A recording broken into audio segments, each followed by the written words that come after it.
Mahigit 20 taon na po ako dito sa Pagadian City. Ang Pagadian City, siya ay isang magandang lugar na ideal place para sa akin. Dito ako nakatapos sa kolehiyo at nakita ko siya na may makukuha ako na magandang kinabukasan dito pa lang sa Pagadian City.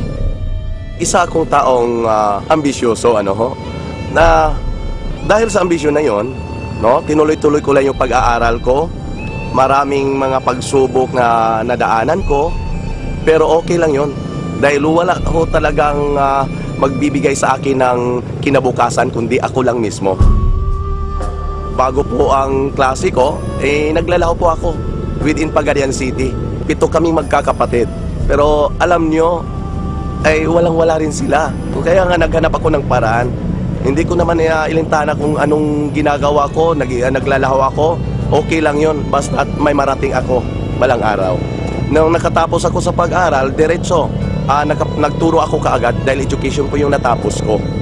Dahil sa marami akong problema, tapos sakitin ako, kaya napag-isipan ko na magninegosyo. Ituloy ko na lang yung pagninegosyo dahil negosyante na ako, diba? Naglalaho ako ng isda. Sa dinami-dami ko ng nasubukan ng mga kumpanya, nasalihan, naroon yung sipag at tiyaga. Pero wala pa rin, hindi pa rin umasenso. Napag-isipan ko na maghanap na naman ibang negosyo. Tinuloy-tuloy ko lang yung paghanap ng kumpanya na kung saan ang mga pangarap ko sa buhay ay talagang maaabot ko. Kaya ito na, nung shinare sa akin ang Royal Business Club ay talagang pang-7 na to. So ang ginawa ko ngayon ay talagang sineryoso ko siya at pinakinggan ko siya ng mabuti dahil sa magpo 40 years old na ako. Sabi ko, paano na lang ito pangarap ko? Patanda na ako at 8 negosyo na, hindi ko pa nakuha yung pangarap ko. Kaya ngayon, hindi ako nag-atubili sa 6 na negosyo na napasukan ko. Yung pang-6 na negosyo, ang bahay ko at lupa ang itinaya ko. Naging puhunan ko sa negosyo na yon. Bagkus failure pa rin ako. Munti nga ako magpagkamatay dahil parang na lang ang buhay ko. Wala na akong bahay. Kaya paano na lang ito? Hindi alam ng ibang tao na talagang nag-suicide na sana ako. Buti na lang, may aklat akong nabasa. Ang nakalagay doon, nakasaad doon, na failure is not final unless you make it final. Kaya natauhan ako, lalong-lalo na sa ngayon. May in-entrust po ang Panginoon sa akin na bata. 6 months pa lang siya sa akin, binigay sa akin. Yun ang pangarap ko, nabigyan ko siya ng kinabukasan. Yun ang nagtulak kung bakit sinalihan ko kaagad. Nagbabaka sakaling, yun na. Sabi ko, umpisahan ko na to dito sa Pagadian.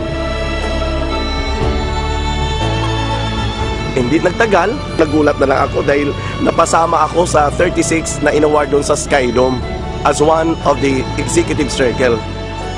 Isa ito sa pagmamalaki ko sa buong buhay ko.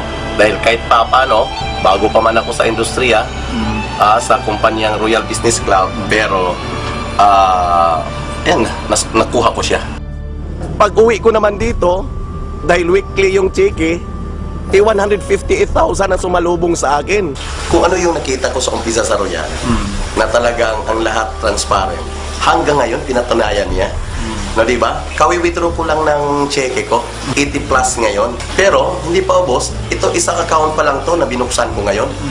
Kanina, 13,000. Ngayon, nag-22,000 na naman siya. Sa loob ng 1 taon at 2 buwan, eto, resulta na kagad. Nabili ko yung bagong Ford Fiesta High-End na siyang ginagamit ko ngayon sa paghahatid ng mga produkto at sa packages para mas lalong maservisyohan ko yung mga taong naniwala po sa Royal.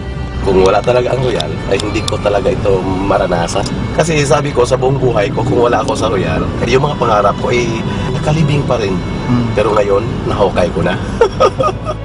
Kaya sabi ko sa aking sarili, kung ano man yung failures na naranasan ko noon, yun lang bahagi ng aking istorya sa buhay ko.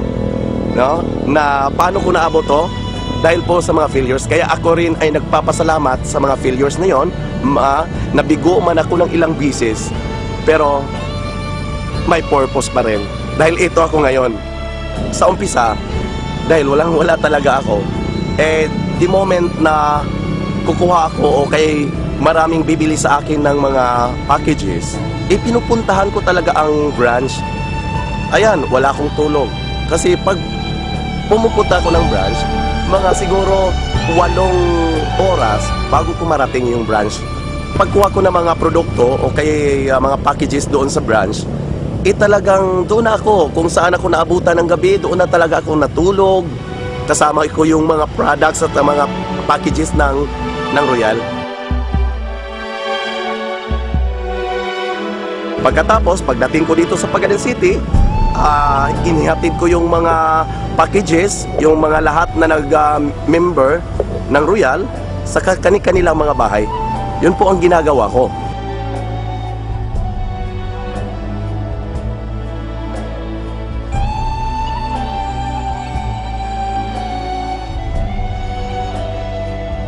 Ayun, unti-unting nagbunga ang paghihirap ko, no?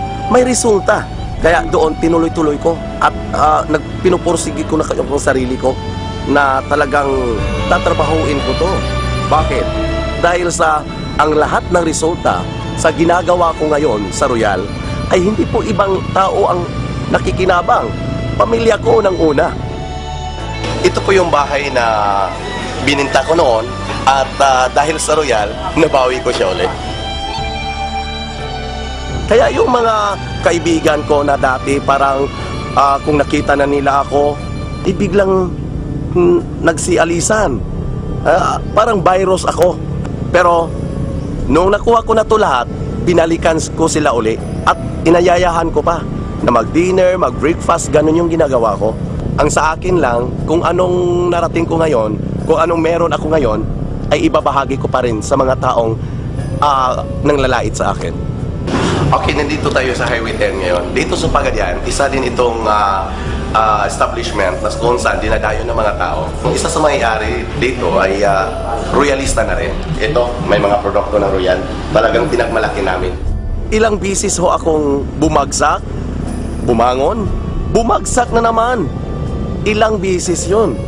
Pero alam nyo, ang sabi doon, nakasaad doon sa sulat ni Douglas MacArthur, na in this world we live, there is no security but only opportunity. Kaya, nung introduce sa akin ang Royal, opportunity to. At hindi ako nagkamali. Dito na talaga. Sa Royal na talaga makukuha ko lahat ang mga pangarap ko sa buhay. This is Royal Power!